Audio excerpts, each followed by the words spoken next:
নমস্কাৰ মোৰ চেনেল জেনিছ কৰ্ণাৰলৈ সকলোকে আদৰণি জনাইছোঁ।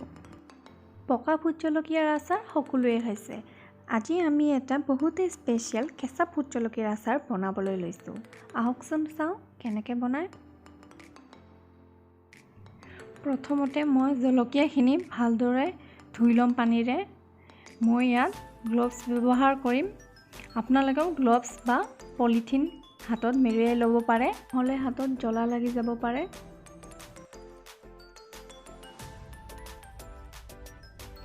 এতিয়া মই জলকীয়াখিনি ৰ'দত শুকাবলৈ দিম। মই লগতে নহৰু এপোৱামান লৈছোঁ। আপোনালোকক নহৰু ভাল নালাগিলে আপোনালোকে কেঁচা জলকীয়া খালি আচাৰো বনাব পাৰে। জলকীয়া আৰু নহৰুখিনি ভালদৰে চোকা ৰ'দত শুকাই ল'ব।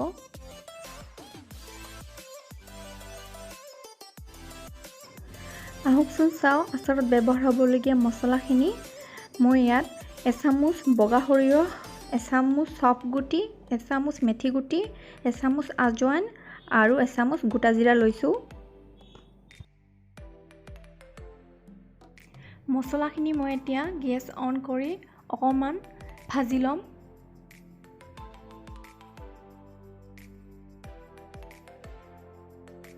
মছলাখিনি মই এতিয়া ভালদৰে গুড়ি কৰি ল'ম গ্ৰাইণ্ডাৰত। এয়া চাওক জলকীয়াখিনি আৰু নহৰুখিনি ভালদৰে শুকাই গৈছে। মই এদিনৰ কাৰণে শুকাই লৈছিলোঁ। এতিয়া জলকীয়াখিনি মই মিক্সাৰত ভালদৰে পেষ্ট বনাই ল'ম।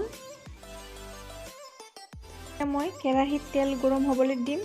মই ইয়াত মিঠাতেল ব্যৱহাৰ কৰিছোঁ আৰু ভোট জলকীয়াত আপোনালোকেও মিঠাতেলেই ব্যৱহাৰ কৰিব, কাৰণ মিঠাতেলৰ গোন্ধটো ভোট জলকীয়াৰ লগত বহুতে ভাল লাগে। এতিয়া আমি গুড়ি কৰি থোৱা মছলাখিনি ঢালি দিম তেলত আৰু হেতাৰে লাৰি থাকিম।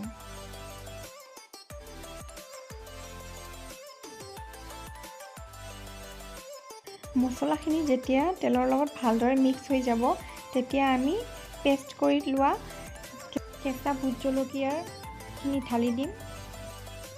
কেঁচা ভোট জলকীয়া ঢালি দিয়াৰ পিছত এইটোও হেতাৰে ভালদৰে লাৰি থাকিম ভালদৰে যেতিয়ালৈকে ভালদৰে মিক্স হৈ নাযায়। এতিয়া আমি নিমখ এড কৰিম। আপোনালোকেও আপোনালোকৰ সোৱাদ অনুসৰি নিমখ ঢালি দিব। মই নহৰুখিনিও ঢালি দিম।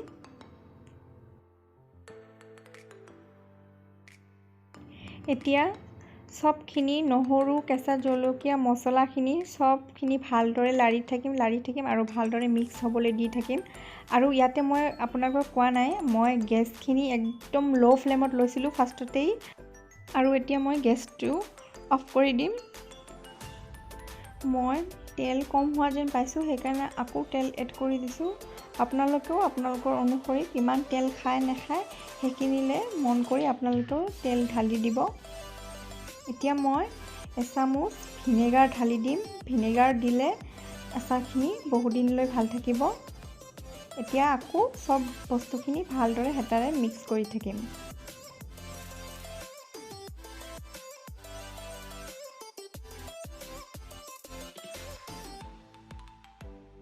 ভালদৰে মিক্স কৰি থাকিব। ভালদৰে মিক্স কৰি থকাৰ পিছত আমাৰ এয়া চাওক ভোট জলকীয়াৰ আচাৰ ৰেডি হৈ গ'ল।